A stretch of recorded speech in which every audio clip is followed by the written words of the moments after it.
బంగ్లాదేశ్ రాజకీయాల్లో ఇప్పుడొక పెద్ద తుఫాన్ నడుస్తోంది. ఏళ్ల తరబడి దేశాన్ని పాలించిన ఇద్దరు పెద్ద నాయకులు ఇప్పుడు సీన్లో లేరు. మరి ఆ దేశ భవిష్యత్తేంటి? ఈరోజు మనం అసలు బంగ్లాదేశ్లో ఏం జరుగుతుందో కొంచెం వివరంగా చూద్దాం. ఈ ప్రశ్న వినడానికి ఏదో సినిమా కథలా అనిపించొచ్చు, కానీ కాదు. బంగ్లాదేశ్లో ఇప్పుడు ఇదే నిజంగా జరుగుతోంది. దశాబ్దాల పాటు ఒకరితో ఒకరు పోటీపడిన ఇద్దరు బడా నేతలు ఇప్పుడు రాజకీయ తెరపై లేరు. ఇది దేశాన్ని ఒక పెద్ద ఖేల్వికురి ముందు నిలబెట్టింది. మరిప్పుడు నెక్స్టేంటి? సరే, ఈ సంక్షోభం ఎందుకొచ్చిందో అర్థం చేసుకోవాలంటే మనం కొంచెం వెనక్కి వెళ్ళాలి. దశాబ్దాలపాటు నడిచిన ఒక పెద్ద వైరం గురించి తెలుసుకోవాలి. దాన్ని బేగంల యుద్ధం అని పిలుస్తారు. సో ఈ గొడవంతా 1981లో మొదలైంది. ఖలీదా జియా భర్త హత్యకు గురైనప్పుడు. ఆ తర్వాతే ఆమె రాజకీయాల్లోకొచ్చారు. ఇక్కడ ఆసక్తికరమైన విషయమేంటంటే, మొదట్లో ఖలీదా జియా, షేక్ హసీనా ఇద్దరూ ఒక్కటయ్యారు. అవును, సైనిక పాలనకు వ్యతిరేకంగా కలిసి పోరాడారు. కాని ఆ ఐక్యత ఎక్కువకాలం నిలవలేదు. వాళ్ల స్నేహం కాస్త భయంకరమైన శత్రుత్వంగా మారింది. అది ఎంతలా అంటే కొన్ని దశాబ్దాలపాటు దేశ రాజకీయాల్నే రెండుగా చీల్చేసింది.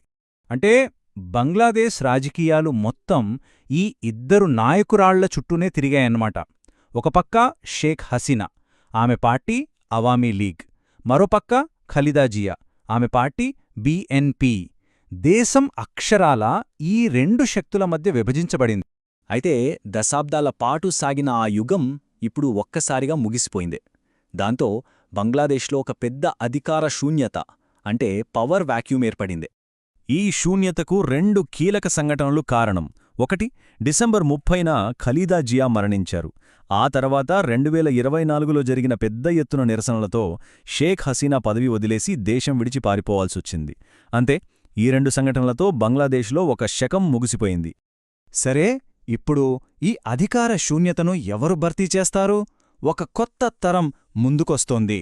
వీరిలో ముఖ్యమైన వ్యక్తి ఖలీదా జియా కుమారుడు తారిక్ రెహమాన్. 17 ఏళ్ల తర్వాత దేశానికి తిరిగొచ్చారు. కాని ఆయనకేం పూలబాట పరిచిలేదు. ఎందుకంటే దేశం రాజకీయంగా చాలా దారుణంగా చీలిపోయి ఉంది. ఈ మొత్తం రాజకీయ గందరగోళానికి ఒక డెడ్లైన్ కూడా ఉంది, 2026. ఆ ఏడాది ఫిబ్రవరి 12న దేశంలో కొత్త ఎన్నికలు జరగాలి. అంటే సమయం చాలా వేగంగా గడిచిపోతోంది, ఒత్తిడి బాగా పెరుగుతోంది. ప్రస్తుతానికి దేశాన్ని నడిపించడానికి ఒక మధ్యంతర ప్రభుత్వముంది. కాని దేశంలో శాంతిభద్రతలను మళ్లీ గాడిలో పెట్టడం వాళ్లకి చాలా పెద్ద సవాలుగా మారింది. నోబెల్ బహుమతి గ్రహీత మహమ్మద్ యూనిస్ ఈ ప్రభుత్వానికి నాయకత్వం వహిస్తున్నా సరే, దేశంలో జరుగుతున్న గందరగోళాన్ని అదుపు చేయడం వారికి చాలా కష్టమవుతోందని స్పష్టంగా కనిపిస్తోంది. పరిస్థితి ఎంత సీరియస్గా ఉందో చెప్పడానికి ఈ వివరాలు చూడండి. వీధుల్లో ఇప్పటికీ అల్లరి మూకలదే రాజ్యం. ఈ మధ్యే ఒక హిందూ యువకుడిని దారుణంగా కొట్టి చంపారు. పత్రికా కార్యాలయాలపై దాడులు జరిగాయి. వీటన్నిటికంటే ముఖ్యంగా దేశంలో ఉన్న రెండు అతిపెద్ద పార్టీలను నిషేధించారు. మరి రాబోయే ఎన్నికల చట్టబద్ధత ఏంటి? ఇదే సమయంలో నిషేధిత తీవ్రవాద సంస్థలు మళ్లీ తలెత్తుతున్నాయి. ఈ గందరగోళం మధ్యలోనే కొంతమంది కొత్త నాయకులు తెరపైకొస్తున్నారు.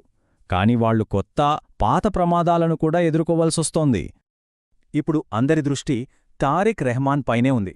బిఎన్పికి తాత్కాలిక చైర్మన్గా ఉన్న ఆయన ముందున్న మొదటి టాస్క్ పార్టీలోని వేరువేరు గ్రూపులను ఒకటి చేసి ఎన్నికల కోసం ఒక స్పష్టమైన ప్లాన్తో ప్రజల ముందుకు రావడం. కాని బిఎన్పికి ఇదొక పెద్ద అడ్డంకి. ఆ పార్టీకి గతంలో రాజకీయ హింసతో సంబంధముందని ఆరోపణలున్నాయి. ఆ చరిత్ర వల్ల వాళ్ళు దేశాన్ని స్థిరత్వ మార్గంలోకి తీసుకురాగలరనే దానిపై చాలామందికి సందేహాలున్నాయి. అయితే రాజకీయ రంగంలో తారిక్ రెహమాన్ ఒక్కరే లేరు. 2024 విద్యార్థి ఉద్యమం నుంచి పుట్టిన నేషనల్ సిటిజన్ పార్టీ కొత్త రాజకీయాలు చేస్తామని చెప్తోంది. మరోవైపు ఛాందసవాద పార్టీ అయిన జమాతే ఇస్లామీ మళ్లీ బలపడుతోంది. ఇది బంగ్లాదేశ్ లౌకిక విలువలకే పెద్ద ప్రమాదంగా మారొచ్చు. సో అసలు ప్రశ్న ఇదే, ఇలా చీలిపోయిన రాజకీయ వాతావరణంలో దేశాన్నే మధ్యమార్గంలో, అంటే స్థిరంగా ఉంచగల నాయకుడు ఎవరు? బంగ్లాదేశ్కు ఇప్పుడు కేవలం ఒక నాయకుడు చాలదు. ఈ హింసాచక్రాన్ని ఆపగల, ప్రజల నమ్మకాన్ని మళ్లీ గెలుచుకోగల, మరియు తీవ్రవాదాన్ని అణిచివేయగల ఒక బలమైన నాయకత్వం కావాలి. ఈ పెద్ద బాధ్యత చాలా వరకు తారిక్ రెహమాన్ మరియు అతని బిఎన్పి పార్టీపైనే ఉందని విశ్లేషకులంటున్నారు. దేశ రాజనీతిని తిరిగి గాడిలో పెట్టి స్థిరత్వాన్ని తీసుకురాగలరా లేదా అన్నది వాళ్లపైనే ఆధారపడి ఉంది. చివరిగా ఈ ప్రశ్నతో ముగిద్దాం. రాబోయే రోజుల్లో బంగ్లాదేశ్ భవిష్యత్తును ఎవరు నిర్ణయిస్తారు? తారిక్ రెహమాన్ దేశాన్ని ఏకం చేయగలరా, లేదా కొత్త రాజకీయ శక్తులేవైనా ఉద్భవిస్తాయా, లేక దేశం మరింత అనిశ్చితిలోకి జారుకుంటుందా? సమాధానం కోసం ప్రపంచం మొత్తం ఎదురుచూస్తోంది.